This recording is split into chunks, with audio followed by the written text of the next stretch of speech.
अब हम चोल प्रशासन के बारे में बात करते हैं कि चोलों का प्रशासन कैसे चलता था।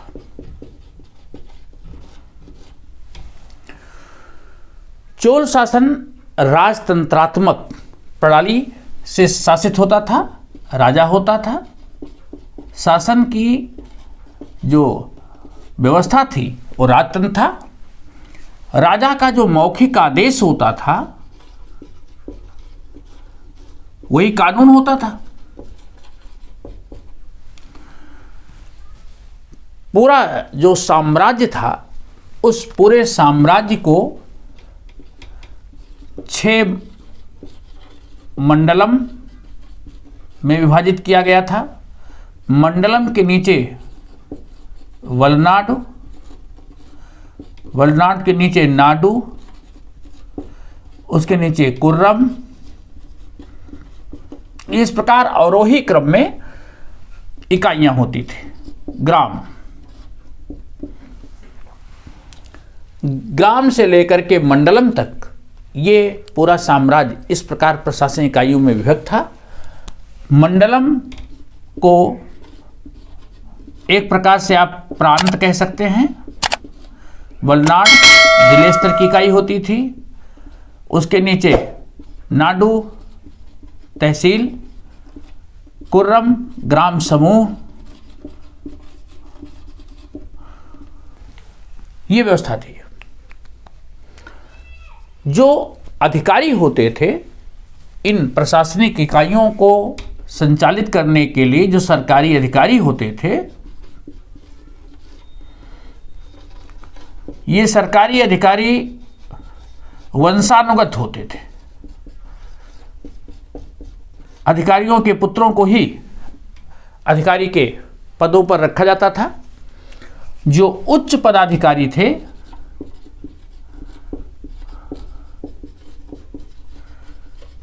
उनको पेरुंदम, और जो निम्न श्रेणी के अधिकारी थे उनको शिवरुंदम,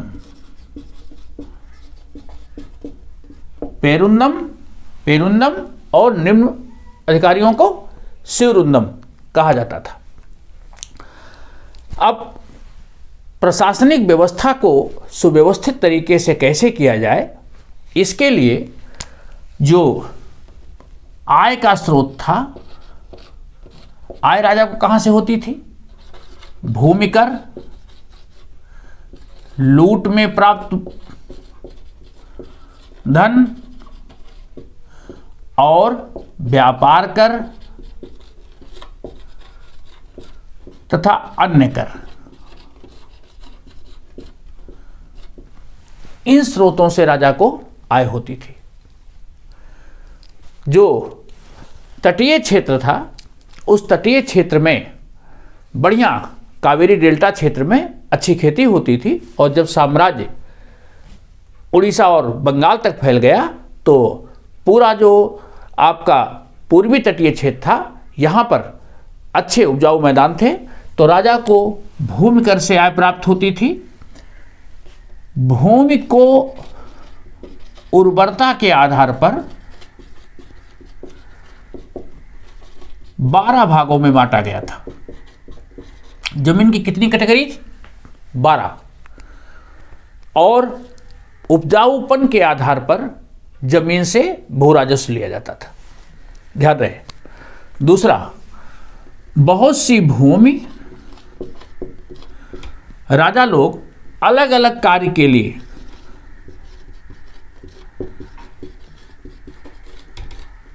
जो चिन्हित करते थे, जो देते थे, उसको अलग अलग नाम से जाना जाता था। जैसे जो भूमि ब्राह्मणों को दी जाती थी, ब्रह्मदेव। ऐसी भूमि जो गैर ब्राह्मणों के पास थी उसको वेलन बगाई। ऐसी भूमि जो विद्यालयों को दी जाती थी, शाला भोग। ऐसी भूमि जो मंदिरों को दी जाती थी, देव भोग। और ऐसी भूमि जो जैन मंदिरों को दी जाती थी,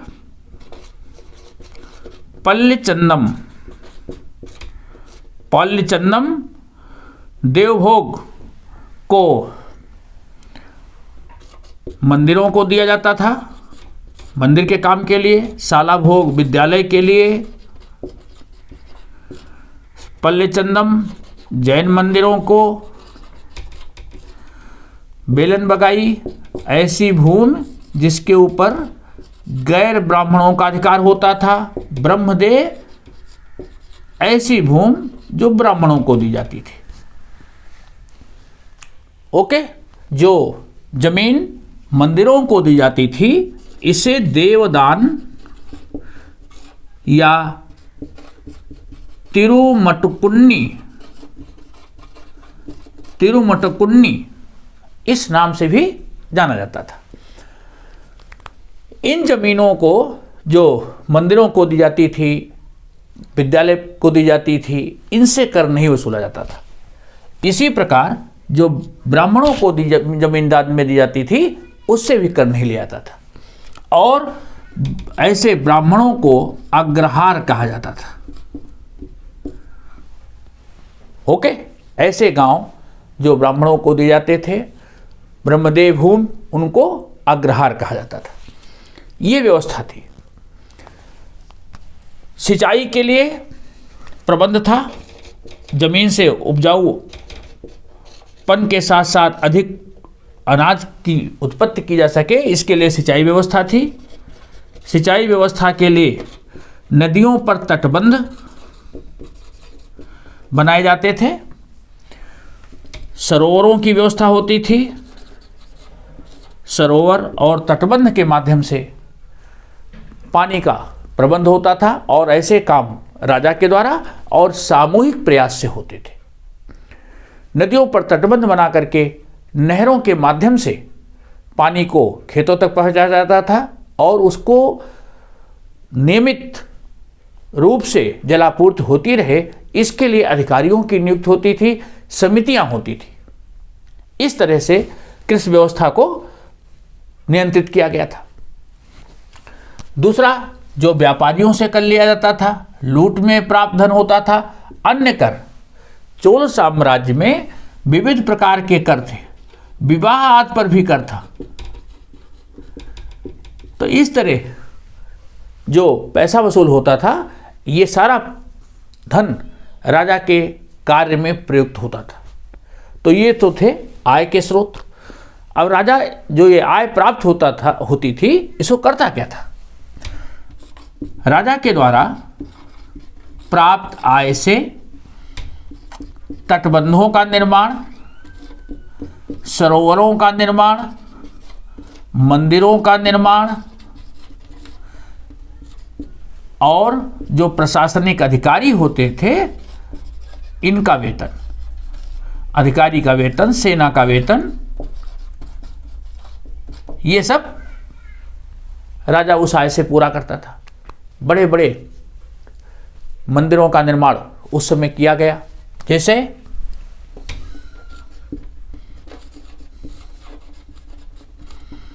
विजयालय ने, या बाद में राजा प्रथम ने ऐसे विशाल मंदिरों का निर्माण कराया। राजा प्रथम और विजयालय के समय में ऐसे विशाल मंदिरों का निर्माण किया गया। कौन से प्रमुख मंदिर बनाए गए? विजयालय ने चोलेश्वर मंदिर, राजा प्रथम ने तंजौर में बृहदेश्वर मंदिर, चिदम्बरम मंदिर,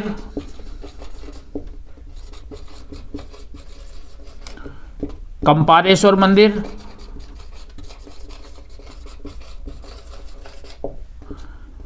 गोविंदराज मंदिर,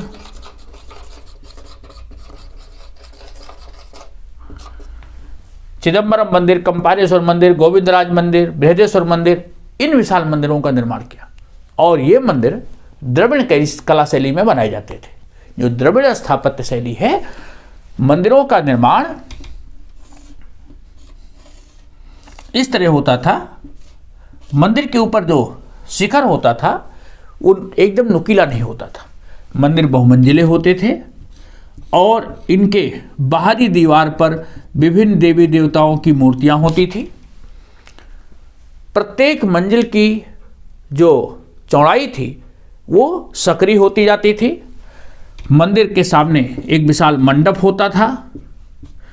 मंदिर के चारों ओर एक परकोटा होता था बड़ा, और इन परकोटों में चारों ओर बड़े भव्य प्रवेश द्वार होते थे जिनको कि गोपुरम कहा जाता था। परकोटों से परिवेष्टित होते थे मंदिर। मंदिर के पास एक विशाल जलाशय भी बनाया जाता था। प्रवेश के लिए जो गोपुरम होता था उसको भी बहुत भव्य बनाते थे और उस पर विभिन्न देवी देवताओं की जो मूर्तियां होती थी वो बनाई जाती थी। मंदिर में गोपुरम से प्रवेश करने से लेकर के मंदिर तक जाने के लिए चारों ओर रथ गलियां होती थी और इस प्रकार के विशाल मंदिरों का निर्माण चोलों के स्थापत्य कला शैली की विशेषता थी। तंजौर का बृहदेश्वर मंदिर बहुत ही सुंदर मंदिरों में से एक है और अपनी विशालता के लिए जाना जाता है, जो कि राजा प्रथम के समय में बनाया गया। राजाओं ने युद्ध में जो पकड़े गए दास होते थे उनसे तटबंधों का निर्माण कराया। जब करिकाल चोल साम्राज्य की शुरुआत में शासक था या राजेंद्र प्रथम के समय में श्रीलंका से बहुत से लोगों को दास के रूप में लाया गया और उनसे कावेरी नदी पर ऐसे तटबंधों का निर्माण कराया गया। तो राजा लोग ये सारे कार्य करते थे। अब चोलों का जो प्रशासन था उसमें सबसे महत्वपूर्ण है उनकी स्वायत्त शासन व्यवस्था। उस स्वायत्त शासन व्यवस्था कैसे चलती थी जरा उसको देख लीजिए। चोलों के यहाँ जो प्रशासन की व्यवस्था थी, जो स्थानीय प्रशासन था, उसके लिए उर, सभा या महासभा और नगरम, ये 3 प्रकार से स्थानीय शासन को संचालित किया जाता था। उर सामान्य सभा होती थी। आज जैसे आज आप ग्राम समूह में, ग्राम पंचायत में देखते हैं, ग्राम पंचायत में सरपंच या प्रधान होता है, उसका काम ग्राम पंचायत का प्रशासन संचालित करना है। इसी प्रकार स्थानीय स्तर पर उर होती थी जिसके सदस्य सभी वयस्क लोग होते थे। इसमें कोई भी व्यक्ति उर का सदस्य हो सकता था, बस उसके लिए शर्त ये थी कि वो वयस्क हो। उर सामान्य सभा थी। सभा या महासभा ये अग्रहारों की सभा थी, ब्राह्मणों की सभा होती थी। नगरम ये नगर के व्यवस्था के लिए होती थी। तो ये 3 प्रकार की सभा या समितियां होती थी और इसके जो सदस्य होते थे वो स्थानीय लोग होते थे। उनका दायित्व स्थानीय शासन को चलाना होता था। कैसे चलाते थे, क्या उनके कार्य थे? अब देखिए, जो उर था, उर के सदस्यों का जो चुनाव होता था, इसमें सभी लोग उसके सदस्य हो सकते थे। सभा या महासभा में केवल मैंने बताया ब्राह्मण ही होते थे। ऐसे नगरों का शासन करने के लिए जो नगरम थी, इसका चुनाव किया जाता था। लेकिन चुनाव का एक बहुत अनोखा तरीका था, वो थी लॉटरी पद्धति।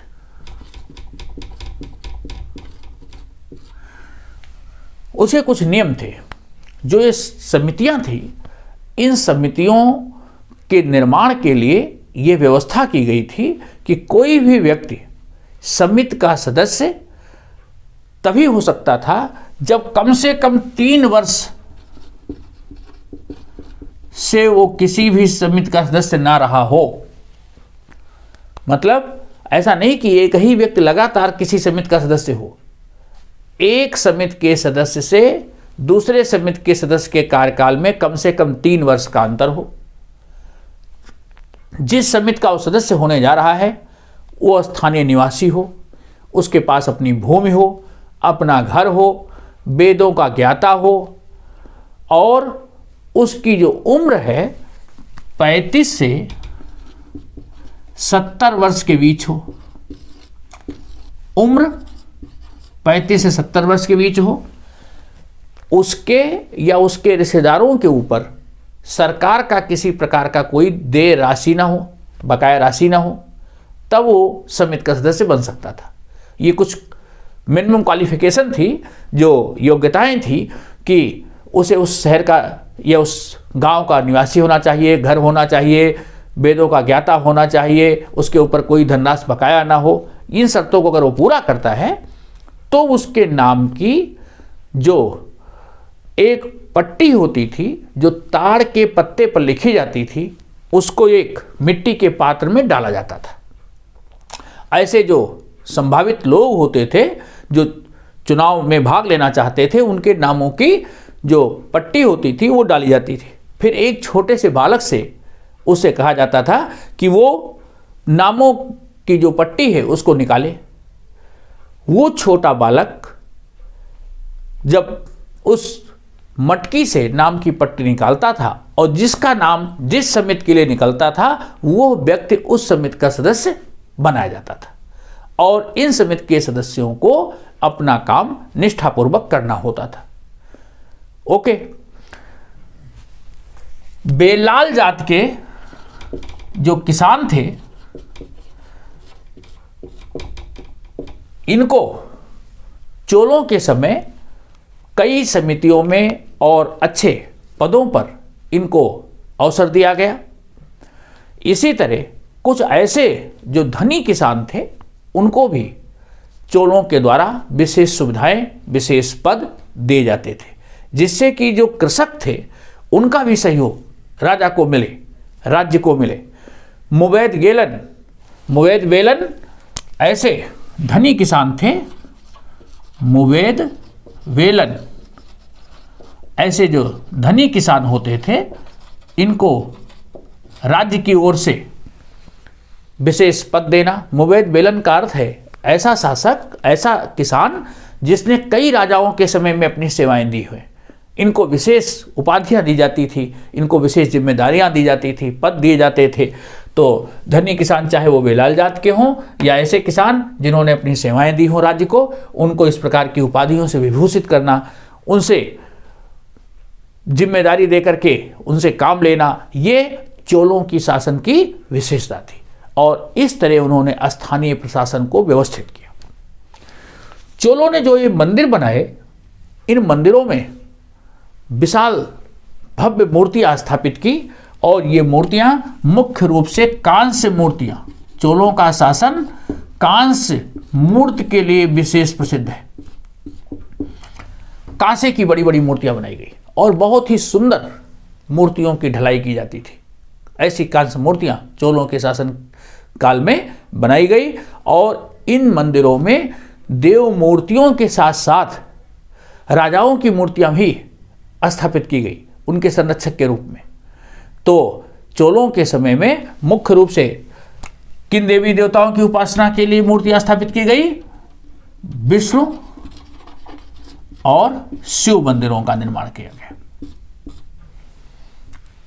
ओके, तो ये तो था चोलों की शासन व्यवस्था और उनके साम्राज्य के प्रमुख शासकों के बारे में। मित्रों, आपको वीडियो कैसा लगा? अपनी प्रतिक्रिया भी देंगे और अपने मित्रों को भी से शेयर करेंगे। चैनल को सब्सक्राइब करना ना भूलें। थैंक्स।